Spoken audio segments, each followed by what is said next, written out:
तमिलनाडु की राजनीति इस समय अपने सबसे दिलचस्प मोड़ पर है। 2026 विधानसभा चुनाव के नतीजों ने न केवल राज्य की पुरानी द्रविड़ राजनीति के समीकरण बदल दिए, बल्कि एक नए युग की शुरुआत भी कर दी है।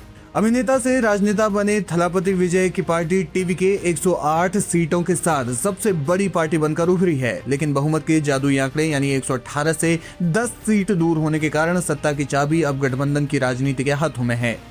इसी बीच सियासी गलियारों में सबसे बड़ा सवाल ये तैर रहा है कि क्या एआईएडीएमके और टीवीके हाथ मिलाएंगे, और अगर ऐसा होता है तो क्या तमिलनाडु में भारतीय जनता पार्टी का राजनीतिक भविष्य पूरी तरह अंधकार में चला जाएगा। गठबंधन का गणित और एआईएडीएमके का स्टैंड। चुनावी नतीजों में एआईएडीएमके को 47 सीटें मिली है। अगर टीवीके और एआईएडीएमके साथ आते हैं तो यह आंकड़ा 155 तक पहुंच जाता है, जो सरकार बनाने के लिए पर्याप्त से कहीं अधिक है। हालांकि शुरुआत में एआईएडीएमके के उप महासचिव केपी मुनुसामी ने कड़े लहजे में कहा था कि वे किसी भी कीमत पर टीवीके को समर्थन नहीं देंगे, लेकिन राजनीति संभावनाओं का खेल है। सूत्रों का कहना है कि एआईएडीएमके के भीतर एक बड़ा धड़ा ऐसा है जो डीएमके को सत्ता से दूर रखने के लिए विजय के साथ जाने को तैयार है। अगर ये गठबंधन होता है तो ये राज्य की राजनीति में द्रविड़ ब्लॉक को अभेद्य बना देगा। एक समस्या ये है कि विजय ने अपनी पहली रैली में स्पष्ट किया था कि बीजेपी उनकी वैचारिक दुश्मन है और डीएमके उनकी राजनीतिक विरोधी। उनकी राजनीति धर्मनिरपेक्ष सामाजिक न्याय पर आधारित है। एआईएडीएमके लंबे समय तक बीजेपी के साथ रही है। ऐसे में उनके साथ गठबंधन करना टीवीके को राजनीतिक चोट पहुंचा सकता है। पिछले कुछ वर्षों में खास तौर पर अन्नामलाई के नेतृत्व में बीजेपी ने तमिलनाडु में खुद को तीसरे विकल्प के रूप में स्थापित करने की पुरजोर कोशिश की है। पार्टी का नैरेटिव द्रविड़ मुक्त तमिलनाडु पर आधारित रहा है, लेकिन टीवीके और एआईएडीएमके का संभावित मिलन बीजेपी के लिए कई मोर्चों पर काल बन सकता है। विपक्षी वोटों का एकत्रीकरण। बीजेपी की रणनीति हमेशा से विपक्षी वोटों के बिखराव का फायदा उठाने की रही है। अगर टीवीके और एआईएडीएमके एक मंच पर आते हैं तो गैर डीएम के वोट एक ही जगह केंद्रित हो जाएंगे, जिससे बीजेपी के लिए सेंधमारी करना मुश्किल हो जाएगा। द्रविड़ पहचान की जीत।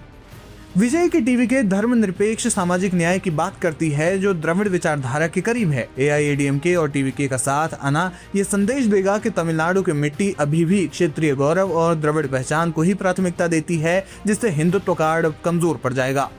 युवा वोट बैंक पर कब्जा। विजय के पास राज्य का सबसे बड़ा युवा आधार है, दूसरी ओर एआईएडीएमके का अपना पुराना कैडर है। इन दोनों के मिलने से बीजेपी के पास युवाओं को आकर्षित करने के लिए कोई ठोस जमीन नहीं बचेगी। ऐसे में एक्सपर्ट्स मानते हैं कि बीजेपी तमिलनाडु में हाशिए पर चली जाएगी। हालांकि बीजेपी की स्थिति तमिलनाडु में बाकी दक्षिण भारतीय राज्यों जैसी खराब ही है, लेकिन एआईएडीएमके के साथ छोड़ने से बीजेपी को अकेले ही संघर्ष करना पड़ेगा, क्योंकि एक्सपर्ट्स मानते हैं कि बीजेपी भविष्य में डीएमके के साथ गठबंधन करे, इसकी संभावना कम है। तमिलनाडु की जनता ने बदलाव के लिए वोट दिया है। थलापति विजय की सफलता ने साबित किया है कि करिश्माई नेतृत्व आज भी द्रविड़ भूमि पर हावी है। अगर एआईएडीएमके अपनी जिद छोड़ टीवीके का हाथ थामती है तो ये न केवल डीएमके के लिए खतरे की घंटी होगी, बल्कि बीजेपी की दक्षिण विजय की महत्वाकांक्षाओं पर भी पूर्ण विराम लगा सकती है। अब एआईएडीएमके और टीवीके गठबंधन करेंगे या नहीं, ये स्थिति कुछ समय में स्पष्ट हो जाएगी।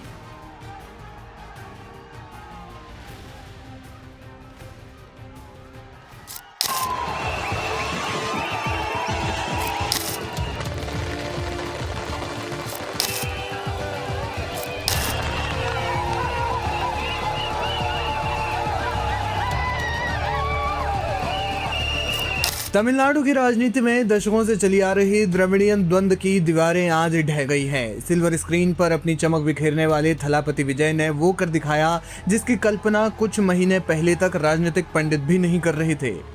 अपनी नवगठित पार्टी तमिलगा वेत्रि कजगम यानी टीवीके के साथ चुनावी मैदान में उतरे विजय ने अपने डेब्यू मैच में ही ऐतिहासिक शतक जड़ते हुए 108 सीटों पर जीत का परचम लहराया है। ये जीत केवल आंकड़ों का खेल नहीं, बल्कि एक फिल्मी सुपरस्टार के जननायक बनने की वो कहानी है जिसने तमिलनाडु की सियासत का भूगोल बदल दिया है। विजय अब जल्द ही मुख्यमंत्री पद की शपथ लेंगे और इसके साथ ही राज्य में एक नए राजनीतिक युग का सूत्रपात होगा। जब कैंडिडेट को गले लगाकर रो पड़े थे विजय की इस जीत में आंकड़ों से ज्यादा उस संवेदना की चर्चा है जो मार्च के महीने में सबने देखी थी, जब विजय अपनी पार्टी के उम्मीदवारों की घोषणा कर रहे थे। जैसे ही उन्होंने विरुगंबक्कम सीट के लिए आर सबरीनाथ के नाम का ऐलान किया, मंच पर भावनाओं का सैलाब उमड़ पड़ा। सबरीनाथ, जो विजय के पर्सनल ड्राइवर राजेंद्रन के बेटे हैं, टिकट लेने के बाद जब अपने अन्ना यानी बड़े भाई के पास पहुंचे तो उनकी आंखों से आंसुओं की धार बह निकली।